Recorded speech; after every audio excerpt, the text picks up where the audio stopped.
Eric Matthews was kind enough to like sit with me and show me, basically teach me the language of Candiria, which was, there's a specific style and sound, and it's really not extremely complex, but it's very different than the way most metal bands operate. You know, there's no drop tuning, it's standard tuning, believe it or not, and it's just a way it's the way the band writes. And then there's the 5-string bass, and that has to do with the way the guitar sounds. It's like building chords with different instruments, you know? So that was really it. It was a stressful thing, but once I learned the language, I quickly picked up on a bunch of songs, and we just started hitting the road, and it just got, you know, I just picked up more and more enthusiasm about the music, and then got wrapped up in it, and we wound up moving on and supporting that album for a couple of years, and then writing Process of Cell Development, and here we are.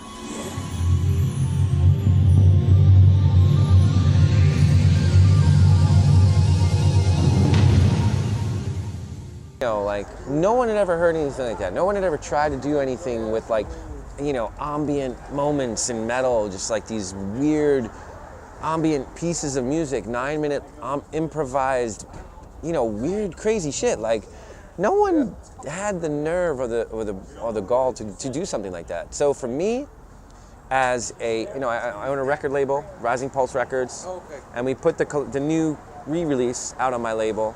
So for me to be able to put that out on my label, for me it's a very important record from a personal standpoint, joining the band at that time, but also from the perspective of someone growing up in the music scene in Brooklyn and New York City at that time. There was nothing else happening like it in our city. No one else was doing anything like that, and I'm proud of it. I'm really proud to have toured on the record, even though I didn't write any of it. I'm still proud that I was a part of supporting it and helping these guys sort of bring this crazy, like, you know, this amazing album to people all over the country and all over the world. Yeah. So, and I feel it, and to answer your question, I feel it holds up. I think it still compels people to push boundaries. I think when young musicians hear it, I still think they're inspired to be like, wow, what the hell just happened, you know? So I still think it has that effect on people.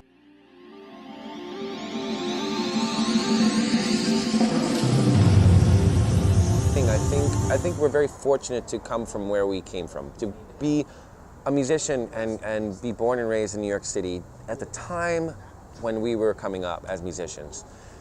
You were foolish not to absorb it all and sort of like take a little bit from the street musicians that were playing. You're crazy not to just take a little bit from all of it. Or it's hard not to be inspired by it. It really is. Like, we got big into like eating different types of foods and going to Indian restaurants and watching tabla players play and sitar players play, and we took a little bit from that, and African cultures and Latin music. It's impossible. How do you live in Brooklyn and New York or the Bronx or Queens and not be influenced a little bit by Latin music, or, you know what I mean, or African rhythms? It's just impossible. You hear it all the time. Even disco, hip hop. Yeah. You don't realize it, but it's in your blood.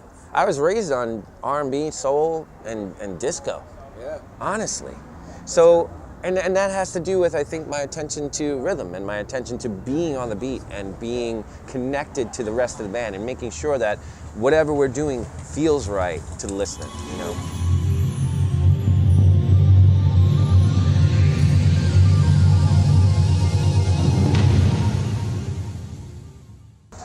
Before Beyond Reasonable Doubt, the band was really way more connected to metal, death metal, and other types of metal like thrash metal and those kind of influences.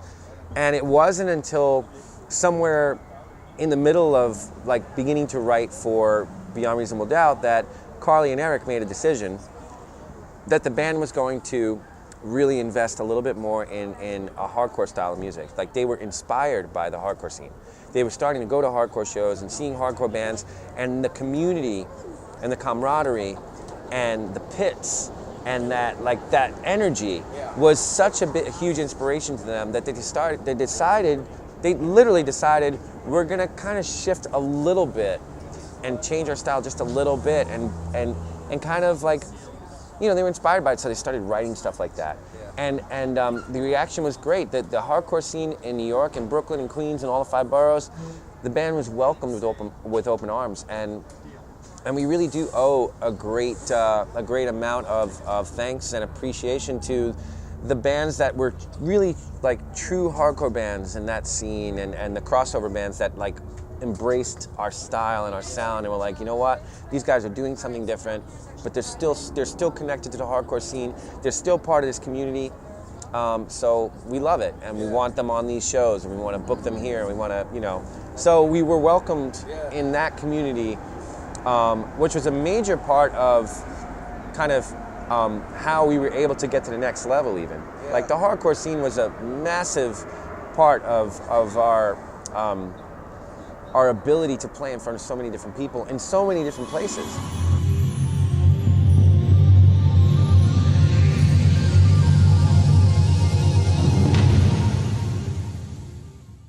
And the way it came about was we have a mutual friend, Chris Santos, who is a chef.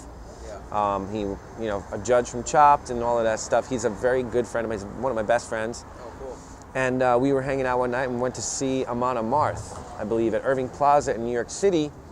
And after the set, we went backstage to say hello to the band, and Brian was there. And Chris introduced me to Brian. And he was like, hey, this is John from Candiria. And Brian was like, oh, nice to meet you. Like, we've never met all of these years. And I was like, you know, it's kind of funny we never have. And then I left and I walked away and I was like, I wonder if he'd be interested in putting out a Candiria record. Because at the time, we were just, me and the band were just starting to talk about like, maybe we would do something. And then when that came up and I mentioned it to Mike, Mike was like, my bass player Mike MacGyver was like, that would be a cool conversation. I'd be down to hear what he had to say. And then Chris facilitated this dinner at one of his amazing restaurants in New York City. We had an amazing meal. We had an incredible conversation with Brian, and he said, listen, you know, I would love to do something with you guys. Let's talk about what you have in mind. And then here we are.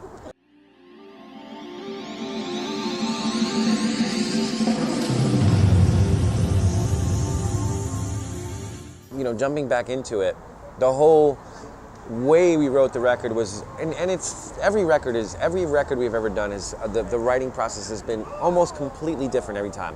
A whole new set of challenges and advantages. Every album we've ever done. Kiss the Lie was written under the most extreme circumstances you could possibly imagine, and I'm very proud of that record. But as far as While They Were Sleeping is concerned, with all the different challenges we were facing, we were bringing Dan into the band at the time to help us write the record, which was a huge challenge for him, but he rose to the occasion, obviously. But the thing I think that was the new element we added was Carly's idea for a lyrical concept and a storyline, which we've never done anything like that before, which completely changed our writing process, completely, because now we had to write music that helped kind of facilitate the storyline. And for me, the experience went something like this. It was like, I would present music. Like I got this piece of music right here, it's in 9/8 or 7, whatever it is, and present it to the band, and then it goes into this part, and these are like the rough sketch of this song. Carl would be like, oh, that's cool, I got an idea for that. There's this part in this story thing, I'm gonna take this home and work on it. And he would present it to the band, and then he would explain, like, okay, so now at this point of the story, this is what's happening. This person's coming in, and all of a sudden this is happening. And like, I'd be like, oh, okay, cool, all right. I don't know how the story starts. I don't know who these people are, but fine. Then we'd write another piece of music. I'd present another piece of music to the band, or Mike would come to the table with something, and Carly would go home and work on something. He'd be like, okay, well now this point of the story, this is happening, and this character comes in, and this is happening. And I'm just like, what is happening here? Like, I don't get any of this. None of this makes any sense to me. He's like, dude, you gotta trust me. I'm like, I don't know, man. I just don't know. I really don't get any of this. I would talk to Mike. Mike, I don't know what the hell's happening with the story. It doesn't make any sense to me. I don't know, man. This is kind of crazy. And he's like, I know, dude. None of it makes any sense. So it's mysterious in a way. It was mysterious, but you know, the one takeaway from making While They Were Sleeping was, for me, was we have never been more supportive of each other and more like ready to be like, you know what, dude, I have so much faith in you as an artist. Speaking about Carly or Mike, this is your idea. I know I'm gonna love it. Like I know you as an artist, I know you as a person, I know you wouldn't bring anything. Having that confidence in each other, we kind of had that. And it really was a good feeling to in the end when it got mastered and we had the record in our hands, we were like, wow, you know what the greatest thing about this was? How we were toward each other, how well we worked together, and how much more complicated this would have been if that wasn't the case.